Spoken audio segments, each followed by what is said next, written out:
عمومی طور پہ جب نکاح ہوتا ہے تو خاتون نے گھر چھوڑ کے شوہر کے گھر میں آنا ہوتا ہے۔ ایک تہذیب اس گھر کی تھی، ایک اس نئے گھر کی ہے، اس میں تھوڑا سا تفاوت ضرور ہوگا، خاندانوں کے فرق سے تھوڑا سا فرق یہ ہوتا ہے۔ تو خاتون یا تو اس سانچے میں خود کو ڈھال لے یا پھر وہ خاندان خاتون کے مزاج کے مطابق ڈھل جائے، دونوں میں سے ایک ہوگا، تب موافقت پیدا ہوگی۔ جب خاتون کی یہ ضد ہوتی ہے کہ میں جو کلچر، جو تہذیب اور جو مزاج رکھتی ہوں یا جو رسوم و رواج میرے میکے خاندان کے تھے وہ فائق ہیں اور اس خاندان کو بھی وہی مجھ سے سیکھنے چاہیے اور اس کے مطابق چلنا چاہیے، تو پھر مشکل ہوتا ہے، اس لیے کہ اس ایک کے لیے 10 خاندان کے لوگ نہیں بدل سکتے۔ تو اگر یہ اپنے آپ کو ان 10 لوگوں کے مزاج کے مطابق ڈھال لے، ایسا مزاج نہیں جو شریعت سے متفاوت ہو، عمومی طور پہ ہمارے جو معاشرتی معاملات ہیں اس میں اگر وہ اپنے آپ کو ڈھال لے تو یہ اس کے لیے آسان ہوگا۔ یہ جس جگہ گئی ہے وہاں جا کے اس مزاج میں، وہ کہتے ہیں نا کہ جیسا دیس ویسا بھیس، تو وہ وہاں جا کے اس بھیس کو پہن لے تو یہ عجیب نہیں لگے گی،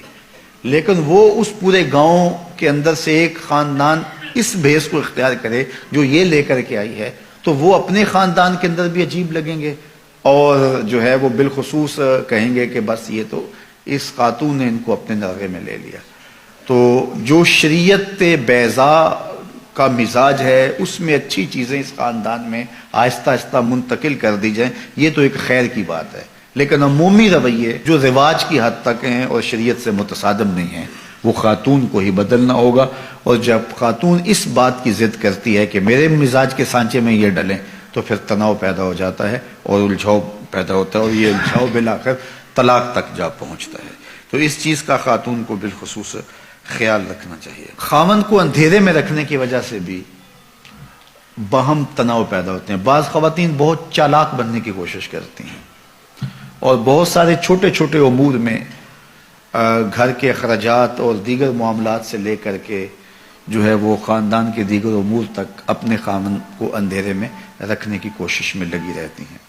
ایسا ہوتا نہیں ہے، کچھ خاوند ایسے ہوتے ہیں جو ان کو کسی چیز کی سمجھ نہیں آتی ہے، لیکن عمومی طور پہ اکٹھے رہتے ہوئے یہ بات سمجھ میں آتی ہے۔ تو بعض تو کہتے ہیں کوئی بات نہیں، یہ ہوتا ہے، لیکن بعض کے اندر طبع کی سختی اتنی ہوتی ہے کہ اس کو پھر گوارا نہیں کر پاتے، اور پھر عورت اس عادت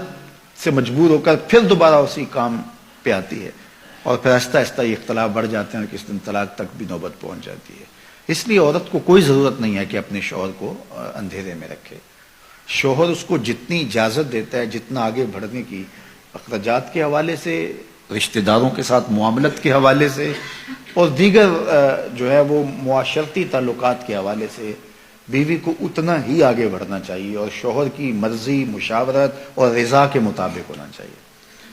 تو اس سے انشاءاللہ ایک خوبصورت ازدواجی زندگی جنم لیتی ہے۔ لیکن اگر خاتون کہے کہ بس نہیں ہے، میں خود اپنی مرضی کی مالکہ ہوں اور شوہر کو میں پتہ بھی نہیں چلنے دوں گی اندھیرے میں، تو ایک دن جب اس کی خبر اس کو ہوتی ہے تو پھر ایک دم اس کا غصہ عود کر آتا ہے، جس کے نتیجے کے اندر تلخی پیدا ہوتی ہے۔ تو خاتون کو یہ کبھی نہیں کرنا چاہیے، شوہر کو کبھی بھی اندھیرے میں نہیں رکھنا چاہیے، اس کی زندگی کھلی کتاب کی طرح اس کے شوہر کے سامنے ہونی چاہیے۔ حتیٰ کہ اس نے اپنے ماں باپ کو بھی ملنے کے لیے جانا ہے تو اس کو چوری نہیں جانا چاہیے، اپنے شوہر سے پوچھ کے جانا چاہیے، اور اگر وہ اجازت نہیں دیتا تو اس کے لیے بھی شریعت نے ضابطہ دیا ہے کہ ایک مدت اس کی مقرر کی ہے، اور اس میں بھی سسرال کے حالات کی مطابقت میں کہا ہے کہ جو ہے وہ جا سکتی ہے، لیکن وہ شام تک گھر پلٹ آئے گی۔ اگر وہ اس صورت میں ہے کہ شوہر بہت ظالم ہے، وہ جانے نہیں دیتا، تو ظاہر ہے کہ قطع تعلقی تو نہیں ہوگی، تو وہ ایک مخصوص مدت کے بعد جو ہے وہ جا سکتی ہے، لیکن شام کو پلٹ آئے گی۔ لیکن عمومی طور پہ ایسے ظالم شوہر تو کم ہی ہوتے ہیں، عمومی طور پہ تو جانے دیتے ہیں، تو ان کی اجازت کے بغیر۔ اب اگر کسی وجہ سے وہ کبھی روک دیں، بعض حالات ایسے ہوتے ہیں معروضی حالات،